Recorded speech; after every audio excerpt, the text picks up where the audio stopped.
नमस्कार, मैं एमजी पांडे। आज के अपने इस वीडियो में आप सभी का हार्दिक स्वागत करता हूं। आज के इस वीडियो में हम बात करेंगे कश्मीर से विस्थापित हिंदुओं के पुनर्वास के विषय।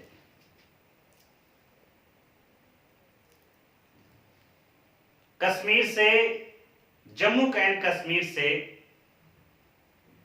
आर्टिकल 370 को हटाने के बाद दो केंद्र शासित प्रदेशों का गठन किया गया केंद्र सरकार के द्वारा। एक में लेजिस्लेटिव असेंबली सहित यूनियन टेरिटरी बनाई गई, तो एक में लेजिस्लेटिव असेंबली के बिना यूनियन टेरिटरी बनाई गई। ऐसे में ये एक आशा सभी के मन में उठना ये स्वाभाविक था कि अब कश्मीरी हिंदुओं जिन्हें कि विस्थापित कर दिया गया था आतताइयों के द्वारा, उनके पुनर्वास के विषय में कोई ठोस कदम भी उठाया जाएगा, ऐसी आशा बंधी थी। किंतु धीरे धीरे करके 30 वर्ष बीत गए, किंतु उनके पुनर्वास के विषय में कोई ठोस कदम नहीं उठाया गया। ऐसे में निहित कारणों के विषय में बात करना अति आवश्यक है। कारणों की ओर जाएं उससे पहले इस बात पर भी विचार करना आवश्यक है कि क्या कश्मीरी हिंदू स्वयं कश्मीर वापस जाना चाहते भी हैं या नहीं। पुनर्वास के लिए प्रयास किए जाना न किए जाना, उस पर हम बाद में बात करेंगे। सबसे पहले तो इस बिंदु पर विचार कर लिया जाए कि क्या कश्मीरी हिंदू पुनः कश्मीर में वापस जाना भी चाहते हैं या नहीं। क्यों? क्योंकि 30 वर्ष का समय एक लंबा समय होता है, लगभग एक पीढ़ी का अंतर आ जाता है। ऐसे में जो लोग वहां से विस्थापित कर दिए गए, अनेकानेक उन पर जुल्म ढाए गए थे, हर प्रकार की उनकी मां बहनों की इज्जत भी तार तार की गई, उनकी जान भी ली गई बहुतों की, और जो बचे उन्हें वहां से विस्थापित होना पड़ा। ऐसे में कश्मीरी हिंदू जो अब अन्य जगहों पर किसी तरह से सेटल हो गए हैं, कमाने खाने लगे हैं, ऐसे में पुनः वो उस नारकीय जीवन की ओर लौटना चाहेंगे या नहीं चाहेंगे। क्यों? क्योंकि उनकी सुरक्षा को लेकर के कोई ठोस प्रयास नहीं किए गए।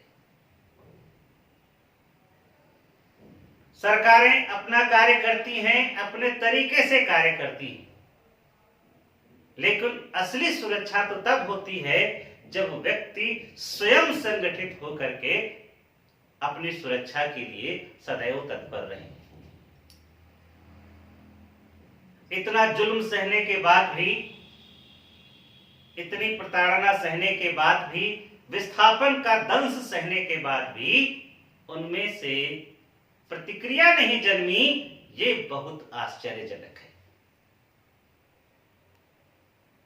कहा यह जाता है कि हिंदू हिंसक नहीं होते, वो प्रतिक्रिया नहीं करते, इतना जुल्म सहने के बाद भी उन्होंने हिंसा का सहारा नहीं लिया, ऐसे कहकर के उनका गुणगान किया जाता है। हिंसा का समर्थन मैं स्वयं नहीं करता, परंतु प्रतिरक्षा की व्यवस्था न किए जाना का भी मैं निंदा करता हूं। व्यक्ति को अपनी प्रतिरक्षा के लिए सदैव तैयार रखना चाहिए, अपना डिफेंस सिस्टम अवश्य मजबूत रखना चाहिए, जो कि नहीं किया गया। अब ऐसे में एक अनऑर्गेनाइज्ड कश्मीरी हिंदूज की कम्युनिटी जो अलग अलग जगहों पर बिखरी हुई है, वो अब वापस जाना भी चाहती है या नहीं चाहती है, ये बहुत ही विचारणीय प्रश्न है। अब बात करते हैं सरकार या अन्य जनता के विषय में कि उनके पुनर्वास के लिए क्या कुछ प्रयास जनता की ओर से, शेष जनता की ओर से और सरकार की ओर से किया गया। सुरक्षा और लॉ एंड ऑर्डर की जो भी व्यवस्था है,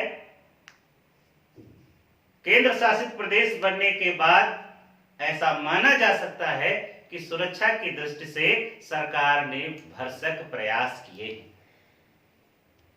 किंतु दिन प्रतिदिन की व्यक्ति पर व्यक्ति की सुरक्षा संरक्षा करना ये इनफीजिबल है, थोड़ी देर के लिए कह सकते हैं। ऐसे में व्यक्तियों को स्वयं ही ऑर्गेनाइज होना होगा। कश्मीरी हिंदुओं के पुनर्वास का प्रश्न अभी भी राजनीति का एक बहुत ही जटिल प्रश्न है, जिसमें कोई भी पार्टी उलझना नहीं चाह रही, कम से कम प्रत्यक्ष रूप से। वहां पर उनकी जो संपत्तियां हैं उनकी भी कोई विशेष व्यवस्था नहीं की गई है कि उसका मुआवजा उन्हें कैसे मिलेगा, या कश्मीरी हिंदुओं की अब नई पीढ़ी की पहचान कैसे की जाएगी, आदि तमाम ऐसे विषय हैं जो अभी अछूते हैं।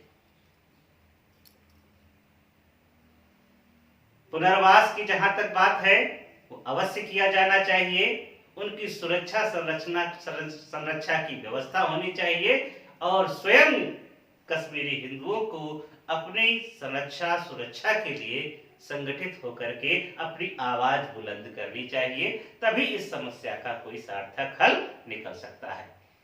धन्यवाद। जय हिंद। Thank you.